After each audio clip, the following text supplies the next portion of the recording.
Sucesso! Tô começando aqui com efeitos especiais diretamente da minha goela. E o tema é justamente isso. A gente vai falar um pouquinho mais sobre sucesso. A gente vem falando, já abordamos esse tema aqui no passado. E hoje a ideia é a gente conversar um pouco a respeito de como o relacionamento, o suporte, o atendimento, o sucesso do cliente pode estar diretamente envolvido com uma melhoria nas vendas. Ou melhor, simplesmente pode influenciar a venda ou as vendas da sua empresa. E para conversar comigo sobre esse tema, eu estou aqui na mesa com ele, o Johnny Bravo, o Cardiano. E aí, Jonathan, tudo bem? Boa tarde, bom dia, boa noite, dependendo da hora que você está nos assistindo. Essa frase é minha! Tá todo mundo roubando a minha frase aqui. Isso é um problema muito sério, não tem que criar outro bordão. Ai, tudo bem? Prazer estar aqui na mesa hoje. Que bom, mais uma cara. vez. Não tem problema, não. Eu também roubo bastante frase. Semana passada eu comecei com sim, salabim, e a do Marcelo Taz não é minha. Mas é isso. Hoje a gente tem convidado no telão hoje. Eu queria mandar um abraço pro Ali, que nos deixou. Foi embora para Camboriú, trabalhar em outro lugar. E estamos iniciando agora com os dedos mágicos de Giliad nos botões ágeis de corte de câmera. É você, Gili, que está fazendo o corte de câmera? Tá, não é, então tá bom, beleza.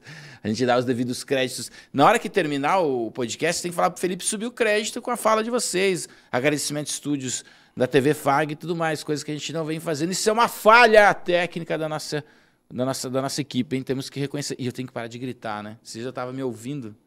E quando eu grito, dá uma dorzinha, né? Dá uma dorzinha entre os olhos, assim, lá dentro, assim, né? Beleza, e no telão aqui um grande convidado, Edu Rossi. E aí, Edu, tudo bem?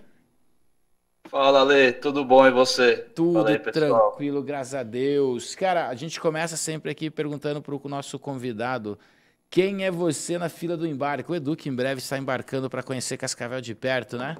Conta pra gente, Edu, quem é o Edu na fila do embarque? Cara, o Edu é pai da pequena Ayla, de 3 anos, marido da Júlia, paulistano, nascido em São Paulo, capital, e em breve começando aí no time da Elcard. Legal, cara. É bom a gente falar que é São Paulo capital, porque aqui no interior, os caras falam às vezes que é de São Paulo, aí dá uma apertadinha, aperta um pouquinho e começa. São Bernardo, vai ficando longe. Osasco, Diadema, Ourinhos. Aí você já chegou, cara, eu sou de São Paulo, lá dá um Ourinhos. Pô, não, calma, vamos combinar. O que é São Paulo? Então, São Paulo capital. Esse é o Edu, legal. E hoje a gente quer, o Edu parou no trânsito, eu liguei para ele, falou, Edu, pode entrar ao vivo? Ele falou, posso. Parou o carro, ou o carro que parou ele, não sei o que, falou em trânsito, falou, em São Paulo são inerentes, né? Quase que um pleonasmo vicioso. Mas não tá correndo risco aí não, né? Tá tudo certo, tá na vaga. Tranquilo, estacionado, parado aqui, pronto para bater um papo aí com vocês. Boa, é no start, é zona azul, zona verde, zona de... paga para parar aí, não? Não, aqui tá tudo liberado. Aqui, na verdade, eu tô no trânsito, né? Só que parece que eu tô parado. Beleza, a gente imagina. Mas tudo bem, vamos lá. Então vamos começar o nosso bate-papo de hoje a respeito dessa questão do atendimento, do sucesso, do suporte, implementando nas estratégias de vendas. Eu queria que vocês falassem um pouco para a gente a respeito disso. Vamos começar com a seguinte questão. Vocês já ouviram falar que o atendimento pode melhorar uma venda, pode agilizar uma venda, pode finalizar uma venda? Como é que vocês veem isso? Na visão de vocês, profissionais que já atuaram direto ou indiretamente com vendas. Como é que está o suporte, o atendimento? Jonathan, pode começar. Vou começar aqui, então.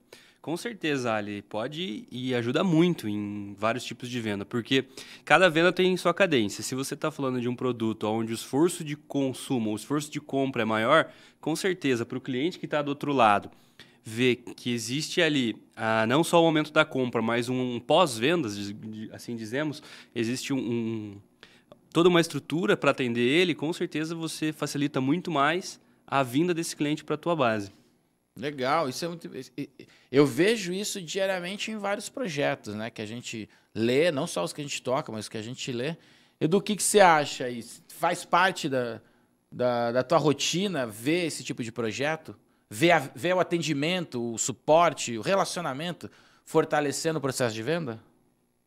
Eu acho que é crucial, né, Ale? Quando você coloca o cliente como foco do teu produto, eu acho que um atendimento, um pós-venda é crucial, tanto para a gente poder ter um produto que tem aceitação no público. E aí a gente olhando para a rentabilização desse cliente, para retenção de cliente, para custo de CAC, então acho que o atendimento acaba ajudando em várias frentes da venda e da rentabilização desse cliente e a fidelidade nele no nosso produto.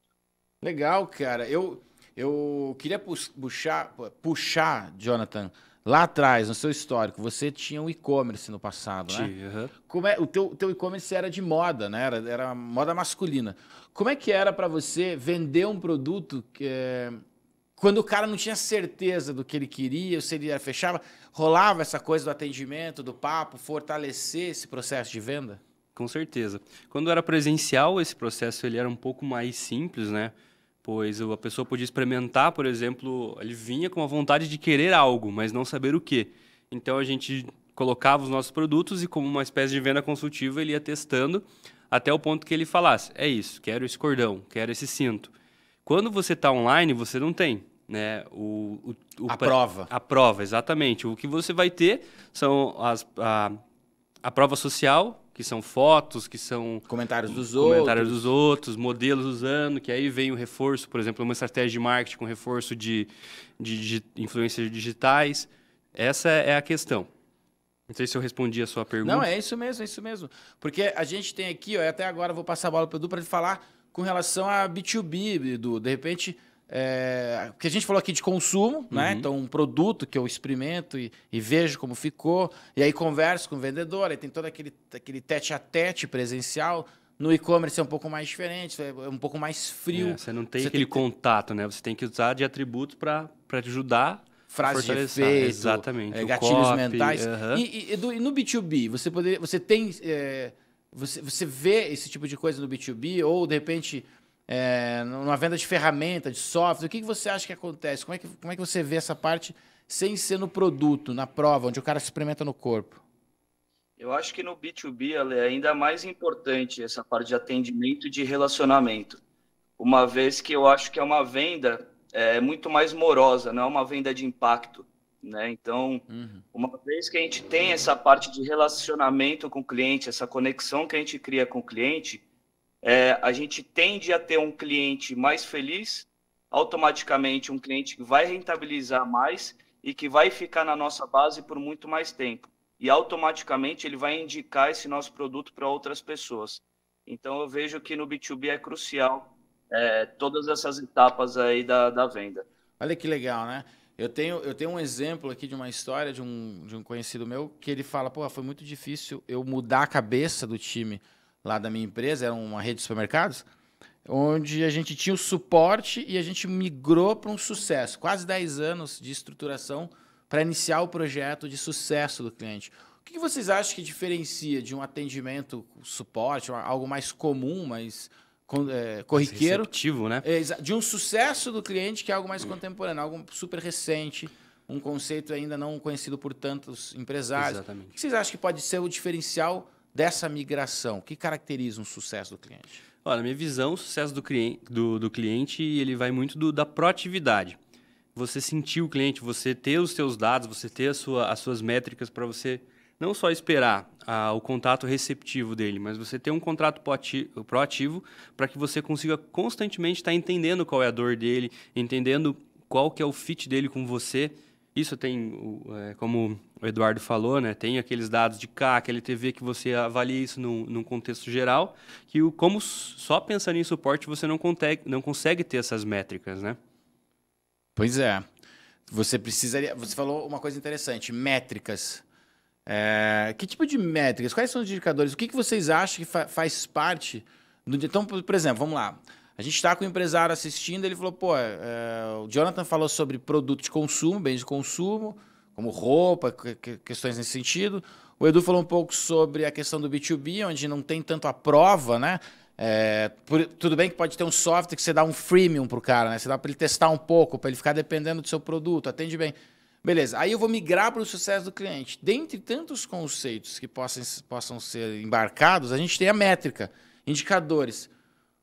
Vocês têm como sugerir o que seriam bons indicadores para a gente dizer para o empresário que está em casa: olha, tenta medir por aqui, medir por ali. O que vocês acham que poderiam ser bons indicadores? NPS? NPS, não sei se o Eduardo quer começar, Eduardo? Eu ia meio que o Ale já falou, eu ia de cara no NPS. NPS. Acho que o NPS já é um baita de um indicador para a gente entender aí como que tá o comportamento do nosso cliente perante nosso produto ou nosso serviço, né? O NPS, apesar de binário, né, ele vai dar para mim ali se o cliente está satisfeito ou não com aquele atendimento, mas a gente pode pegar o NPS como base para complementar outros indicadores, que é, por exemplo, o CSAT, onde são uma série de pesquisas que vão definir juntas o que a gente chama de Health Score, que ele é a medida geral da nossa carteira, né? Ele vai medir como uma gamificação mesmo, se aquele cliente ele tá ou não tá feliz, ou quantos por cento ele tá. Não adianta, espera lá. Opa. Health Score, o que é Health Health Score? Score. Como é que faz? Health Scores? Health. De saúde. De saúde. Não sei se meu inglês não é muito bom.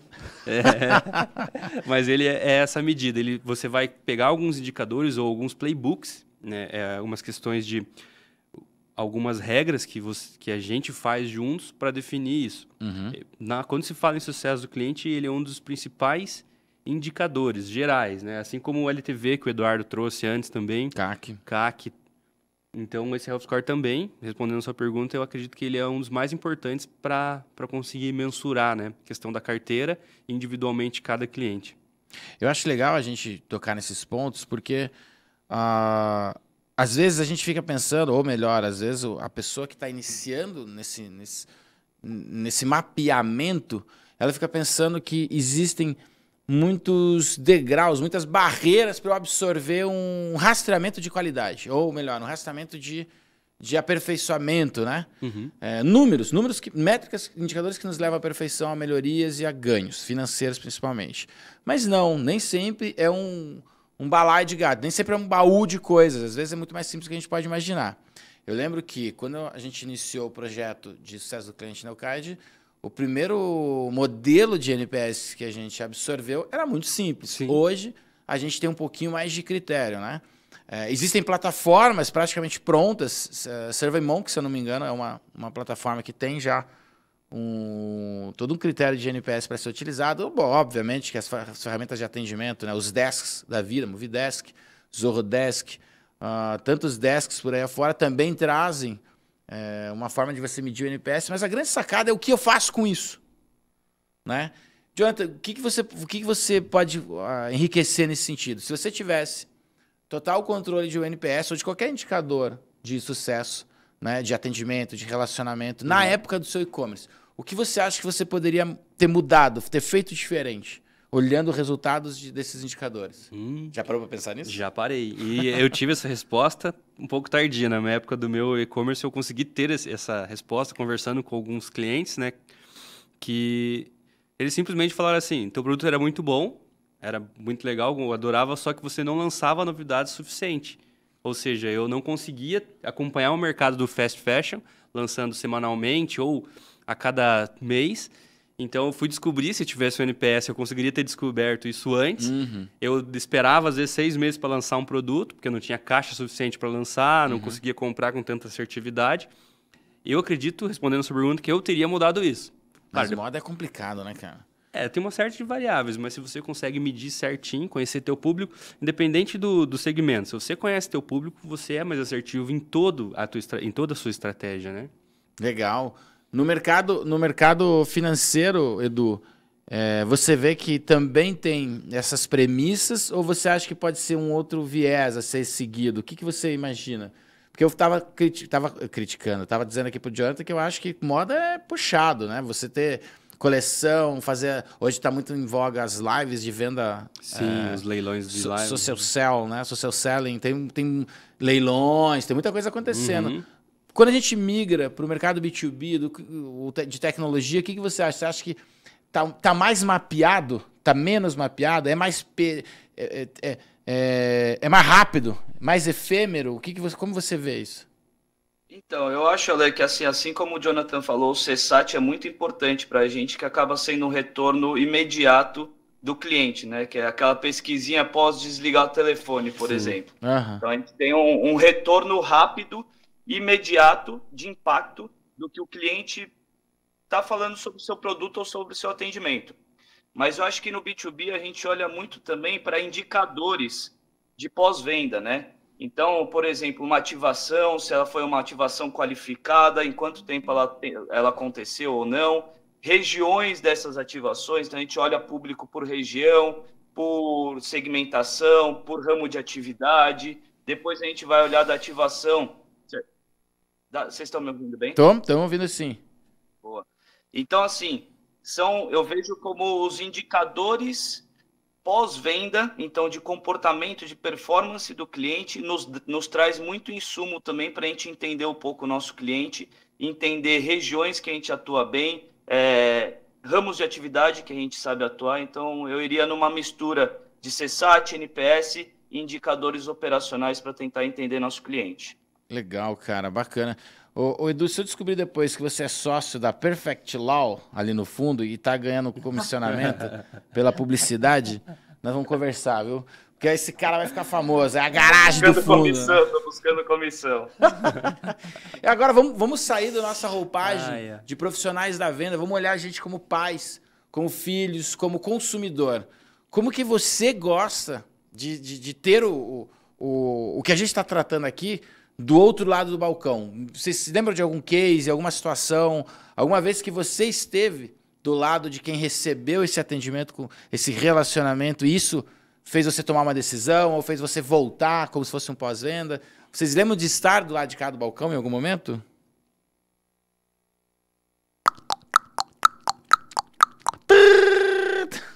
É difícil, eu vou te falar, né? eu tive essa experiência em uma empresa que eu trabalhei, por sinal. Uhum. Antes de trabalhar, eu trabalhei na Stone.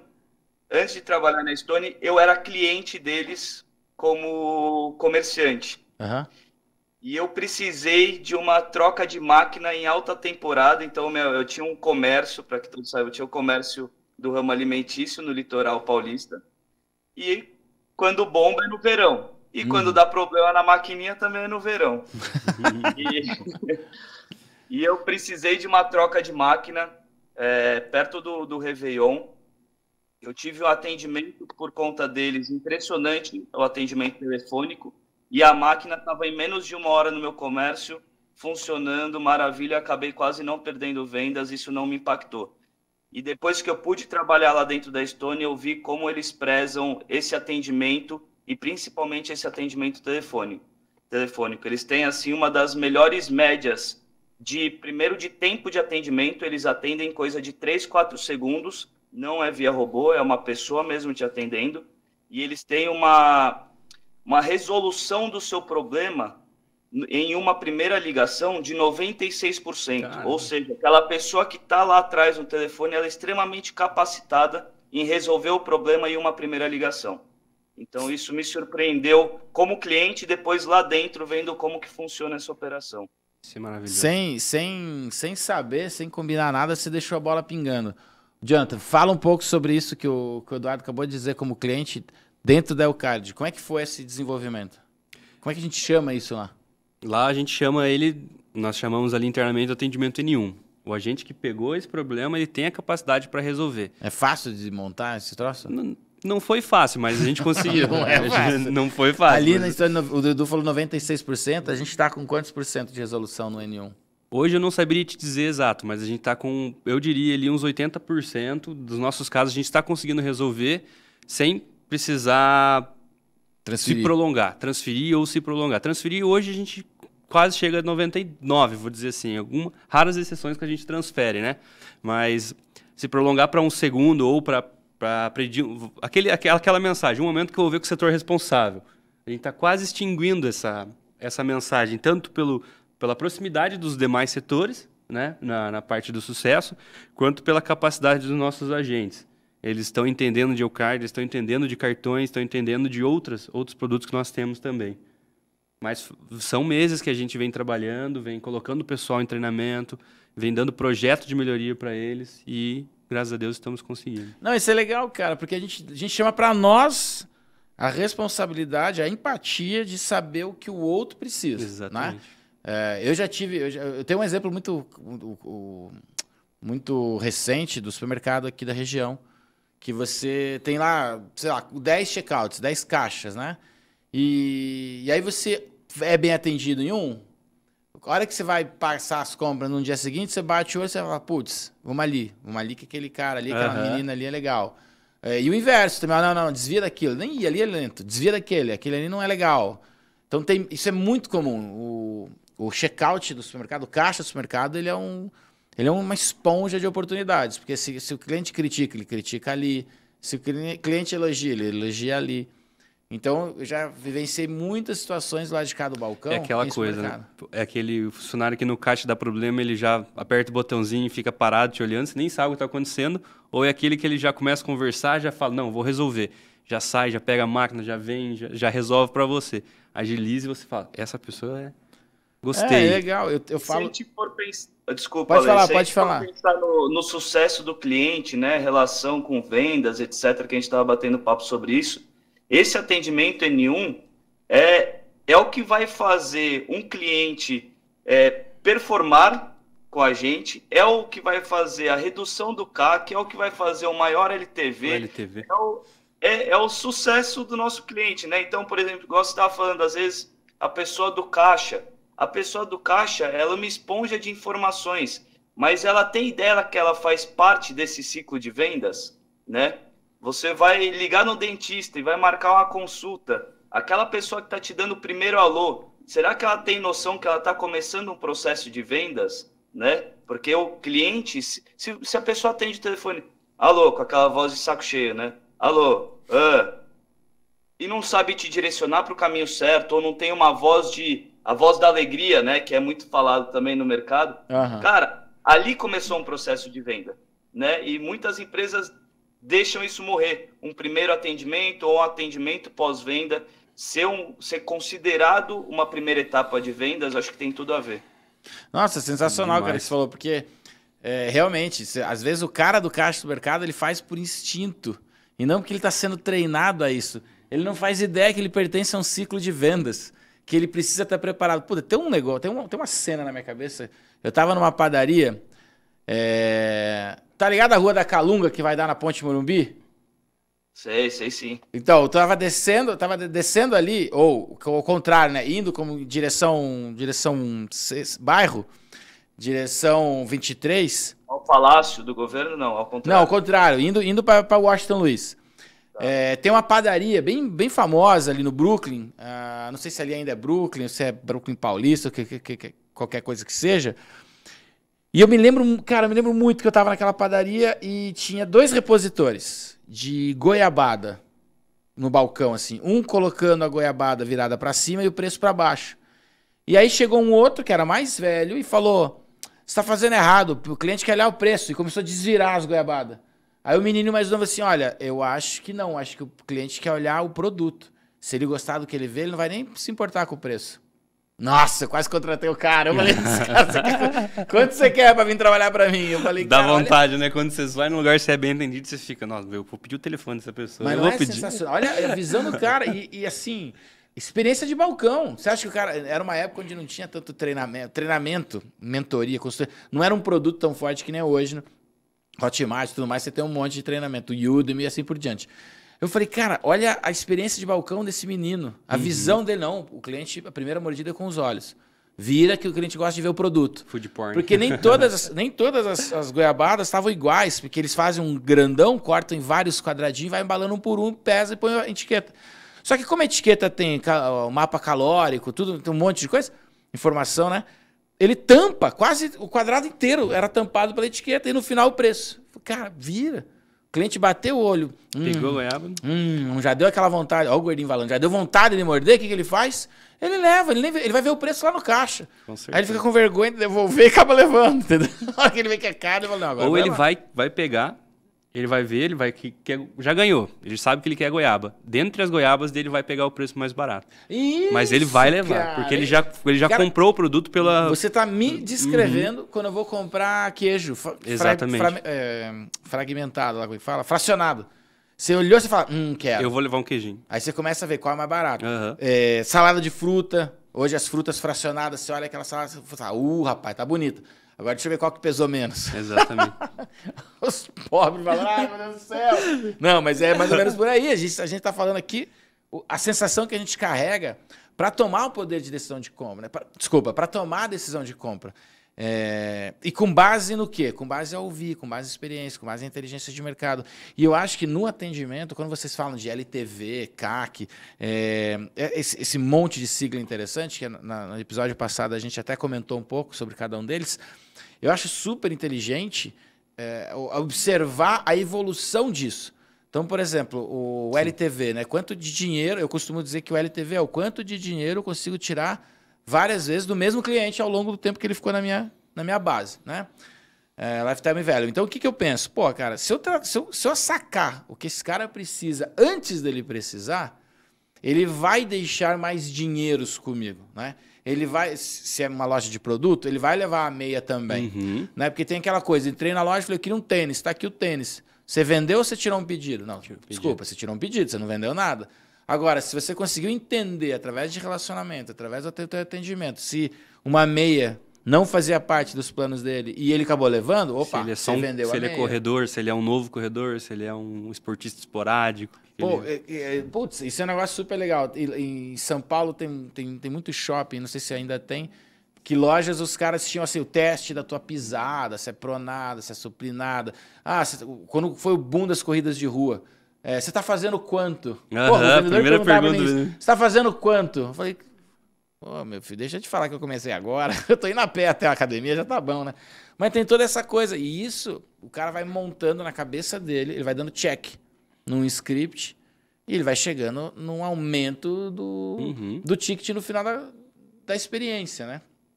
Ticket também é um termo bom. Né? Você aumentar o ticket de uma venda, você fazer um upsell em cima de um atendimento e um cross-sell. O que é o cross-sell, Jonathan? Fala para o pessoal. Para nós, o cross-sell linear card, né, ele varia um pouco esse conceito, mas para nós ele é quando, na base, a gente identifica uma oportunidade de mais um produto para aquele cliente, se ele tem o fit, nós oferecemos, né? E aí ele entra depois de estar na base, porque como a venda é consultiva, nem sempre é a necessidade do cliente naquele momento 2, 3 produtos. Aí ele entra com um e a gente vai mantendo ele aquecido para que nesse momento, por exemplo, quando ele virar um corredor assíduo, a gente consiga aumentar o passe, diminuir o passe e aumentar a quilometragem dele. A gente consiga ajudar ele nisso. O pace, né? Isso. Quer dizer, o pace. Temos gringo, né? Ô, Edu, você tem que se preparar porque algumas coisas vão entrar pro seu liquidificador mental.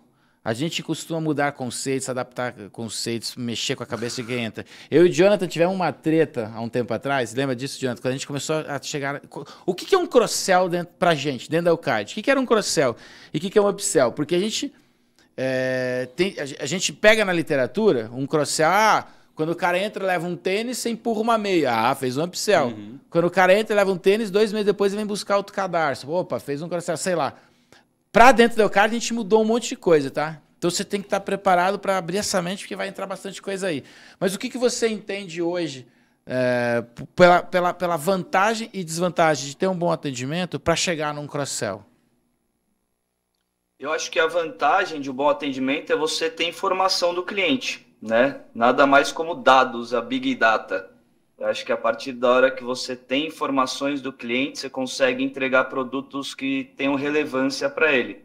Não adianta nada a gente ofertar um tênis de corrida, só que na verdade esse cara estava gostando mais de natação. Ele estava mais tendencioso a comprar um óculos e uma touca. E a gente empurrou o tênis, né? Então, eu acho que informação do cliente é o principal e o atendimento tem que saber fazer isso muito bem para que a gente possa tanto... em uma primeira venda, está entregando algo de relevância para ele poder voltar, ou para que no próximo momento a gente consiga fazer um cross-sell. Legal. Cara, então surgiu aqui uma nova ideia, a gente está chegando no final do nosso papo. Hoje o papo é um pouco mais curto, para não tomar o tempo do Edu ali tomar uma multa. Mas fica aqui uma coisa bem bacana para o nosso próximo papo. A gente chamar 2, 3 pessoas que representam CRMs e a gente falar só sobre CRM, só sobre os dados para otimização das vendas e projetos de melhoria dos resultados através de dados. Primeiro a gente começa com CRM, chama uma galera de CRM, bate um papo sobre que dados, que pipe, como aproveitar tudo que é possível ser aproveitado dentro de um CRM. E no segundo momento a gente chamar só a galera de BI para falar sobre um pouquinho. Oi, arrepiou. Aí... Oi. Arrepiou. Para falar um pouquinho mais aprofundado com relação ao Big Data. Quem sabe lá no final do ano a gente traz uma galera para falar de Machine Learning e inteligência artificial. Aí sim o Big Data comendo solto aqui para a gente ver como é que ficam essas vendas para o próximo ano. O que você acha, Edu? É uma boa? Achei bom demais. Então, E beleza. melhor ainda que eu já vou estar aí na Eucard participando junto com você. É ótimo. Então já vamos pensando, segunda-feira o Edu tá aqui no estúdio para fazer o primeiro podcast presencial com a gente. O pessoal lá da produção vai atrás de... Eu não sei qual que vai ser a próxima pauta ainda de gravação. Graças a Deus está rodando liquidamente o nosso podcast, então tem bastante coisa acontecendo legal. Então, para a semana que vem, a gente volta de um evento nervoso no sul do país. Vai ter bastante pauta a respeito do RD Summit. Então, preparem as canetas e os papéis, caneta e papel para anotar, que vem um monte de dica por aí. Então é isso. Sem mais delongas, Edu, obrigado pela participação, cara. Obrigado, Ale. Obrigado, Jonathan. Valeu, Edu. Valeu, cara. Vem com fé aí semana que vem. Tamo junto. Dirige com cuidado, vá para casa, porque esperamos tê-lo num pedaço só nessa mesa na semana que vem para falar com a gente sobre algum outro tema. Perfect Low. Abraço pro pessoal do Perfect Low ali atrás. Para quem quiser entrar em contato, deve ser uma garagem, deve fazer alguma coisa assim, merchanzinho. É sempre bem-vindo. Valeu então, obrigado, Jonathan. Valeu, obrigado pelo convite. Sempre que precisar, estamos aqui. Cara, o convite vai sempre aparecer. E você de casa que está assistindo de manhã, de tarde ou de noite, lembre-se, comente, aperta no sininho aqui para receber novidade. Manda um joinha, manda um negativo, o que você achar necessário para tornar teu programa cada vez melhor. Então, entre em contato, porque senão a gente nunca vai saber o que é melhor para você. Preencha os nossos dados para que a gente consiga melhorar as nossas entregas do podcast para você. Beleza? Então é isso, pessoal. Obrigado por mais um programa. Adorei. Que curta, comente, faça o que for possível aqui nos seus sininhos e compartilhe. Um abraço, valeu e tchau!